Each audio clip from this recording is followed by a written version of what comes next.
بينزلك لي حبايب ام روفان، ازيكم عاملين ايه؟ في ايه يا ام روفان؟ النهارده بابا مدلعنا ومهشتكنا، لسه جايين حالا الساعه دلوقتي الساعه 10 بالليل. هو قال لي الساعه 8 بالظبط انزلي كده وهظبطكم، اي حاجه نفسكم فيها هجيبها لكم. فالصراحه اكلنا وشربنا ودلعنا وصرف وكلف ابو محمد. بس انا بقى ما اقول لكم استنى اقول لكم ابو محمد جاب ايه، هجيب الترابيزه وجايه لكم. بس انا على بال ما اجيب الترابيزه تعملوا لايكاتكم واشتراكاتكم عشان القناه تكبر بك يا جماعه. كل بالبلد مع مربان، كل جديد مع مربان. روفان مبسوطه اصل باباها جاب لها الكتب اللي هتذاكر فيها الترم التاني.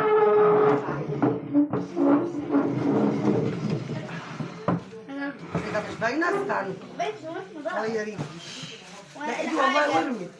قال لي انا مش جبت لكم عشان كمان. لا استنى نازل ايه، استنى انزل البتاع دي، استنى. واخيرا بقى هنبدا معاكم ونوريكم ابو محمد صارف ومكلف ازاي. خليكم تاني بالظبط ماشي. بس ايه رايكم؟ ايه رايكم في الاوتفيت بتاعي؟ اطلع الكنبه هنا اهو، هنا اهو، هنا اهو. رايحه فين؟ ده العادي بتاع روفان، الشياكه ولا الراجل؟ بص من ورا مش باين صح؟ فاجونيستا يا ولاد، فاجونيستا فاشونيستا بنفسها. يلا لفي لفي لفي او لففيني. انا فاجونيستا انا راخره يعني. فاجونيستا ولا مش فاجونيستا؟ بالشين. تعالى بقى نبدا بقى معاكم نشوف ابو محمد مدلع. لا احنا هنوري هو مدلع روفان ازاي.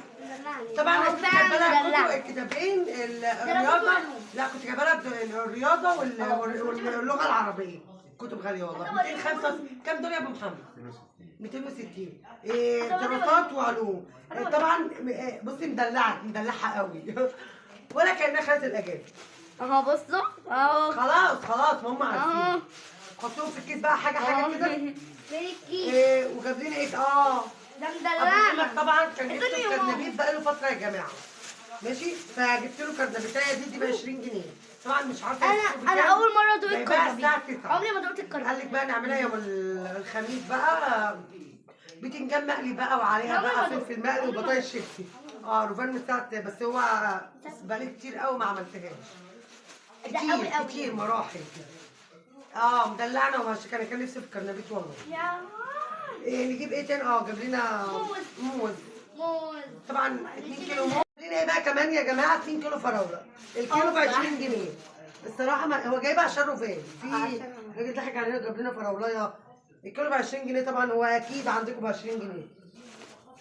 وجاب لنا كيلو قراقيش. هو مش جايب لنا، هو جايب والله العظيم. انا اديتك حكايه قلت انت جبتها ليه؟ ده انا عليا استنى اوريهم الكحك. ولا له ريحه الطبخ ولا يعني ولا في زيت ولا ريحه زيت ولا ريحه سمنه ولا حتى السكر حتى اللي عليه. ده مش سكر، مش عارفه ده. لا صرف وكلف بس على الفاضي في الحاجات. بس كتر خير وعارف ان انا بحب الكحك. اتفضل بس ما تفتحي عشان ما تبهدلش السكر. هاتي بقى يا رفان عشان ما تبهدلش. ماشي هما شافوا خرمت عينيهم. ماشي. لا ابو محمد والله يسرفكم كده. ايه تاني؟ جاب كشري الروفان. هاتي وريهولي. جاب كشري ماشي. وجاب بقى ايه؟ بطاطس وفول. هاتي واحده. بطاطس وفول وطعميه. خد بابا جايب لي البطاطس تاني. جايب البطاطس كده لينا كلنا. لا ليه؟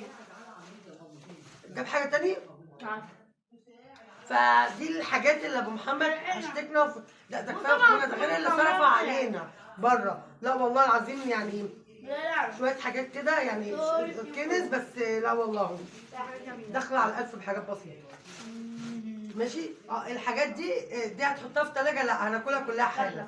هتاكلوا والله العظيم. بس هنشغل التلفزيون حالا بقى والسهره صباحي بقى. يعني روفان وراها درس بكره وهتذاكر بعد ما تاكل.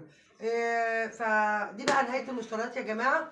متنسوش تعملوا لايك واشتراكوا للقناه عشان القناه تكبر بكم يا جماعه. كل بالبلد مع ام روفان، كل جديد في جديد مع ام روفان. فيا ريت يا ريت يا ريت اللي دخل على القناه لسه جديد يا ريت اشتراك كده بسيط. يلا بقى كفايه بقى عليكم كده. اصل انا جوعت والله وعايزه بقى اغير عشان ايه نبدا ناكل الحاجه. طفتي؟ ايه؟ طفتي؟ لا عشان ناكل الحاجات دي يا جماعه. يلا بحبكم. باي. بحب افرح نفسي وافرحكم معايا. باي باي.